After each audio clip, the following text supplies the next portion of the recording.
Hi, this is Joanna from the series about Slavic people, Slavic fallacies, and this is the fallacy, basically the film number 4, but fallacy number 3, Slavic people and Mongolians. Slavic peoples and Tatars, like what is the connection, and are they the same or are they maybe different? Okay. I commonly hear lots of fallacies about Slavic people.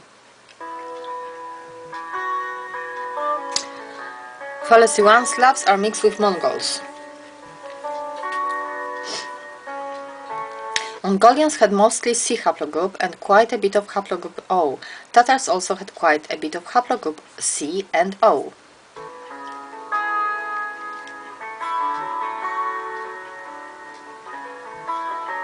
Haplogroup C and O found in Mongols and Tatars are not found in Slavic countries in statistical amounts, except for non-Slavic people in Russia such as Kazan Tatars who are not Russians.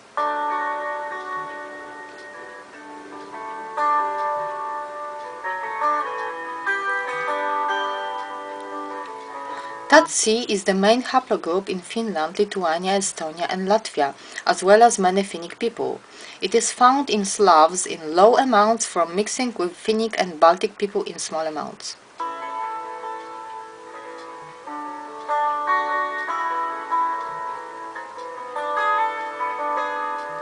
There is some haplogroup N, Tat-C, in Russia, but it is highest in Russia in the northern parts of Russia near the Finnish border. This is because Tat-C in Russia is from Finnic people assimilating into Russian culture.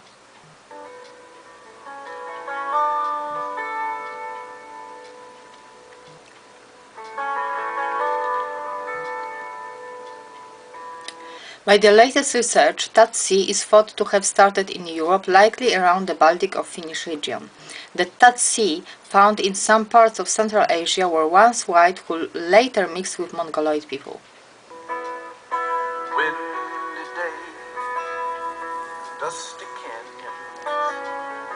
I'll be driving through. Fallacy 2. South Slavs are mixed with Turks. Of course, some say there are Turkish genes in South Slavs. Haplogroup J is the most common haplogroup in Turkey. Haplogroup J is actually higher in Austria than in Serbia, Bosnia or Croatia.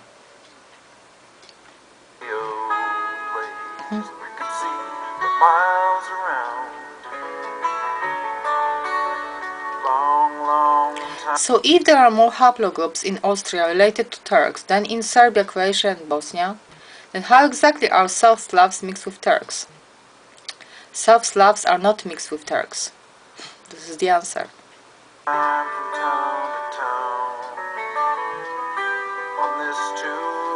And that's it. This is then he talks about the Vikings, and we are not going to talk about Vikings now.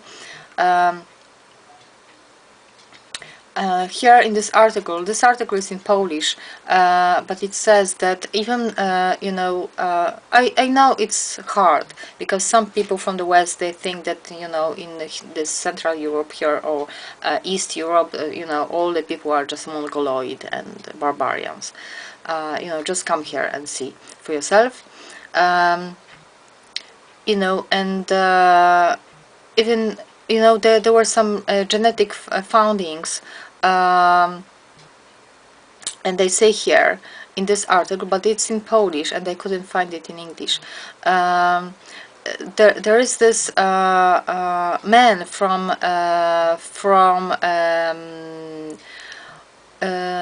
Russia, and in Russia he's called Olenioostrowiec. Okay.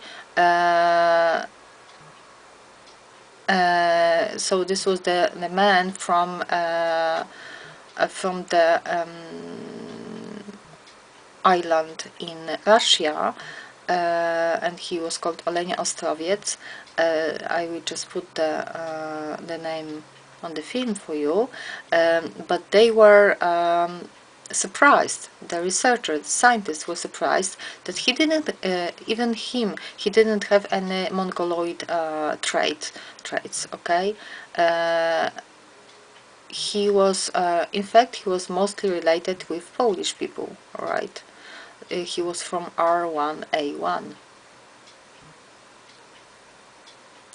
I will try to find it in English for you. Anyway, that's how the Slavic people look like. If you don't know, we are quite light blonde or just dark blonde, it depends, and light eyes, alright, blue or green or gray.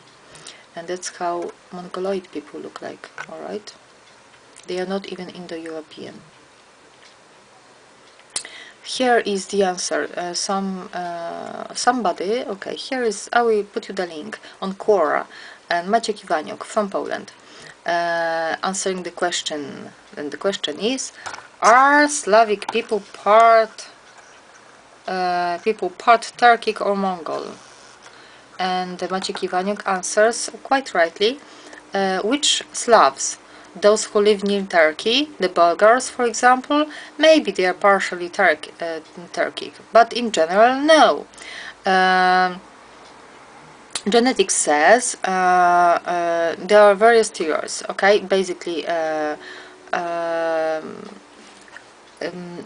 he doesn't say that here, but according to genetics, we are R1A1, and it has nothing in common with Mongoloid people. But he says that even, you know, there is one very simple way to deny having Turkic or Mongol roots. Slavs are Indo-European. Turkey people and Mongols are not Indo-European. So he puts it very simply. Then he talks about Iranian people, that we are related to them. Slavic languages have plenty of borrowings, but this is not true. Okay, here. We are related, in fact, to sites, Scytowie, sites, and they lived somewhere on the border with Iran, maybe. But basically, we don't have borrowings from Iranian languages, but they have borrowings from Slavic languages. That's it. So he has the fallacy in the second part, and the true from the first part. That's the problem also, okay? And here there's another Polish person, Polish writer, who says that of course there were Mongols living in Poland, many of them, just as Tatars and Germans and the Jews, because many people, many groups, nationalities lived in Poland. Poland has always been multinational. And that's it about Polish people. We are not connected genetically with Mongoloid or Turks, Mongol people. I like them, but we are not connected. That's it. That's the fallacy. Take care, subscribe, Joanna. Bye.